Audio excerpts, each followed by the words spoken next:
So welcome students. So my name is Rajul Gupta. Today we are discussing the new chapter, that is the third chapter of your history, that is nationalism in India, and it is the most important chapter from your board's point of view also. So in this chapter we are going to discuss about the various movements which was done in order to attain freedom, in order to achieve complete freedom. And to answer all these questions, the idea of nationalism was promoted by few leaders across India, and the famous leader Gandhiji was a leader, the first leader who took this campaign when he returned from South Africa to India in 1915. There he talked about Satyagraha. So let's begin. These are some of the topics which we are going to discuss. The First World War, non-cooperation movement along with the Khilafat movement, how it called off, what are the reasons, different stands within the movement, Salt March, then the CDM, civil disobedience movement, how the participants took or see in this movement, collective belongingness, and the factors which leads to the growth of nationalism in India. So first of all, I will tell you about the meaning of nationalism. What is nationalism? See, nationalism is the feeling, or it is a system created by the people wherein people think or they believe their nation as a superior, their interests are superior from the other nation, and it is superior to all others. Most often this sense of superiority has its roots in the shared ethnicity. Other countries also build nationalism around a shared language, religion, culture, or set of social values, and a particular nation symbolizes, or we can say it focuses or emphasizes upon the symbols, folklore, and mythology. This we will talk about in the last topic, that is a reinterpretation of the history, or what are the factors which leads to the nationalism in India. So first we will talk about the First World War. It played a very important role in shaping India's freedom struggle and developing the new modes of struggle in following ways. Increase in the defense expenditure. During the war, prices increased dramatically, which leads to extreme hardships. Poverty was also there. Forced recruitment in the army made people hostile to the British rule. See, earlier during the British rule, what happened was people were being forced to do the work. They were doing the work and they were not being paid. So this is your forced recruitment. This is also known as beggar. Yeah, during the British rule, they have to workers have to work like this only. Next is, so the idea of Satyagraha, Gandhiji brought this idea. What is the idea of Satyagraha? It means the idea of mass agitation against the oppressor. It emphasizes the power of truth and the need to search for truth. He suggested that if the cause was true, if the cause was true, then the struggle was against injustice, then physical force is not necessary to fight the oppressor. So what Gandhiji thought, he thought that if we want to attain freedom, if we want to achieve something, if we want to attain the complete freedom, and if we want to gain control over the Britishers, then the only method to achieve that is to fight the oppressor with the help of truth, non-violence, and peace, rather than rather than use the force, or rather than use the violence.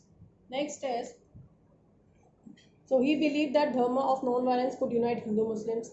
So he organized three movements in various places. First was in 1916, he struggled against the oppressive plantation system. In 1917, support the peasants of the Khera district of Gujarat. In 1918, he organized the cotton mill strike in the Ahmedabad. Next was the Rolette Act 1919. It was passed by the British government, and this act gave the enormous powers to the British officers to imprison any of the Indian leader or the Indian political leader for the 2 years without any trial. See, they put them into the jail without any reason for 2 years. So on 6th April, Gandhiji started the nationwide civil disobedience movement for opposing this act with a hartal. So Gandhiji organized the hartal. To crush the movement, British government imposed the martial law, and they gave the order to the General Dyer, and General Dyer, what he did, he ordered his troops, and on the day of 13th April, Baisakhi fair was there at the Jallianwala Bagh in Amritsar. General Dyer ordered to close the exit gate, and he opened the fire on the crowd, wherein so many people were gathered to celebrate the Baisakhi, or some people gathered to protest also. So this violence forced Gandhiji to stop this movement. So, and Gandhiji wrote a book, Hindu Swaraj, and this he wrote if Indians started to non-cooperate with the Britishers in India, then we will get the independence in 1 year. To bring Hindus and Muslims together, Gandhiji met Muhammad Ali and Shaukat Ali. These were the two Muslim brothers. Further, the movement was renamed as a non-cooperation Khilafat movement. It was launched by Mahatma Gandhi Muhammad Ali and Shaukat Ali. It was launched in the year January 1921. Many social groups were participated and all interpreted the meaning of Swaraj in their own way. Swaraj itself means freedom. Now, how the movement took place in towns and in countries, different areas or the regions of the country. Thousands of students left their government schools, teachers resigned, lawyers gave up their legal practices, foreign clothes were boycotted, they were burned in the huge bonfires. This movement didn't get the success as khadi was very expensive and lack of Indian institutions. So peasants had to do begar I told you, the forced recruitment, and they were being forced at the landlord's land without any payment. They were not being paid. Baba Ramchandra and Pandit Jawaharlal Nehru set up the Awadh Kisan Sabhas around in the 300 branches. They demanded to abolish Begar. Many people misinterpreted the ideas of Mahatma Gandhi. So what happened was, during that time there was a Inland Immigration Act of 1859 under which tea plantation workers were not allowed to leave their plantation, leave the tea plantations, and they were not allowed to move to their villages or their hometown. So, and if they do so, the harsh punishment was being given to those workers, and the permission was rarely granted. So they can't get the permission. So when they thought Gandhi Raj would be coming, so some people or some workers, some tea planters, plantation workers, they thought that Gandhi Raj would be coming. So the land will be redistributed and Gandhiji will definitely solve our problems. So they left the plantations, and during that time what happened was there was a railway strike. So police caught all those workers and beaten up badly. So Gandhiji withdrew this movement in 1922 and he decided to train the Indians before any mass struggle. After calling of the NCM movement and again along with the Khilafat movement, Gandhiji decided to withdraw this movement in 1922, and now he decided to train the Indians before doing any mass struggle. Next comes was civil disobedience movement. Now, what are the reasons for civil disobedience movement? Simon Commission was there under the leadership of Sir John Simon. Great economic depression took place in the year 1929. Simon Commission was there, and people were protesting as due to there was a Great Depression. What is Simon Commission? See, during that time, Tory government was there, which constituted the Simon Commission under Sir John Simon. It was greeted with a message of Simon go back. But what happened? It did not get any representation in India because there was no Indian member. All were the Britishers. So Gandhiji, along with Irwin, attended the second round table conference and signed a pact called Lord Irwin Pact in 1931. Earlier, the first round table conference was rejected. So second time, along with Irwin, Gandhiji joined this. What were the main objective of Irwin? Viceroy Irwin, on the behalf of government, agreed to release all the political prisoners not convicted of violence immediately. Government remitted all the fines. Land confiscated were to be returned, but this pact was not successful and Gandhiji came back disappointed. And so Indians boycotted this as there was not a single Indian member. Civil disobedience movement. Before that, I just want to tell you the difference between the CDM and the NCM and the CDM. See, there is a difference between non-cooperation movement and the civil disobedience movement. What is the difference? NCM, first of all, NCM was started just after the First World War, wherein CDM started just after the non-cooperation movement, and it was an active movement wherein people participated in large numbers. Women also participated in large numbers. NCM in non-cooperation movement, people will not cooperate the governmental policies. In CDM, colonial rule, colonial laws have been established, and NCM was we can say it was withdrawn in 1922, and CDM was started in after 1930 and it continues till 1934. So CDM is an active movement professed to refuse to obey the certain laws, demands, and it is a symbolic or ritualistic violation of the law rather than a rejection of the law. Now, what is salt satyagraha and what is salt march? See, Gandhiji thought that salt is a important ingredient and it is a consumable thing, so people should be given freely. There should not be any tax imposed on that. And people under British rule, under colonial rule, what we used to pay, there is a tax on that, on the salt. So what Gandhiji did in 1930, he sent a letter to Irwin stating the 11 demands. And what was the major demand in that letter? The major demand was to abolish the salt tax.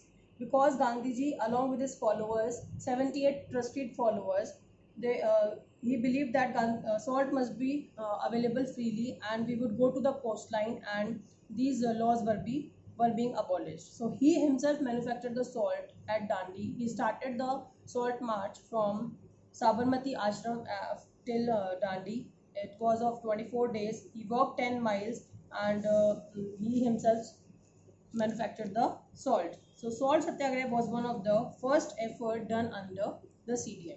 But there was a refusal in the paying of taxes on the salt. So Abdul Ghaffar Khan, who was a disciple of Gandhiji, he himself attacked in 1913 Peshawar. Gandhiji was himself arrested, and lot of industrial workers in Sholapur were attacked, and we can say overall around 1 lakh people were being attacked. So Gandhiji called off this salt satyagraha, right? What was the response of the Britishers? I told you already. Now, a roundtable conference. Mahatma Gandhi ji relaunched again CDM by 1934. This movement has lost its momentum.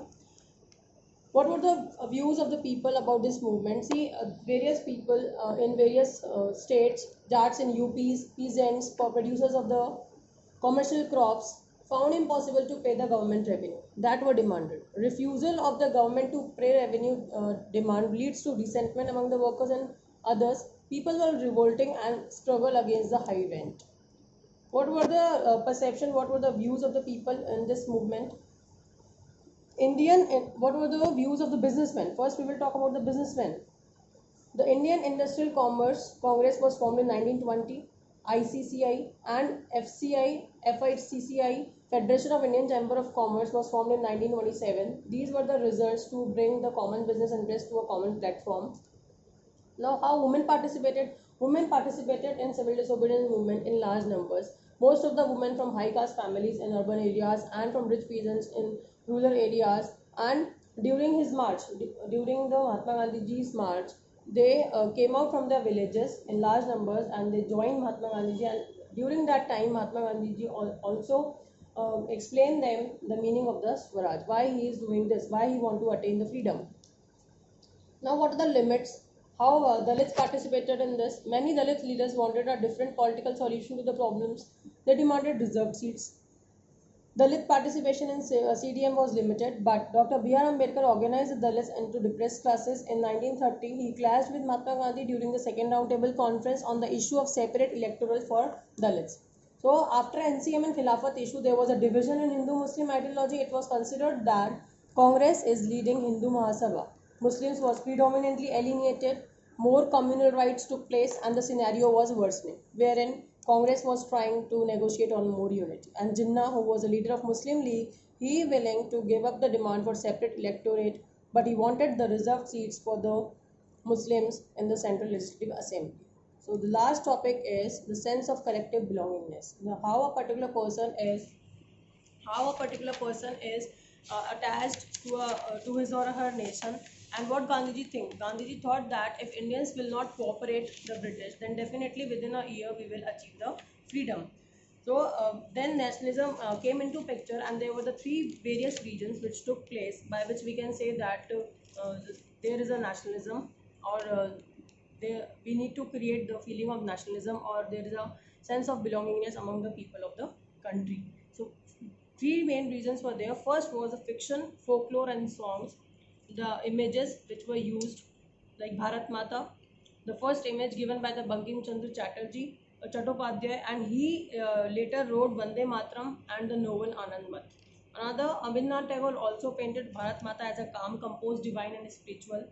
Third was a reinterpretation of history. Indians talked about their glorious past. See, we Indians always talked about the victory, whatever we have achieved, the developments which have done in the field of science, maths, and religion, and all this helped in creating the feeling of nationalism, and also in the spreading of the nationalism.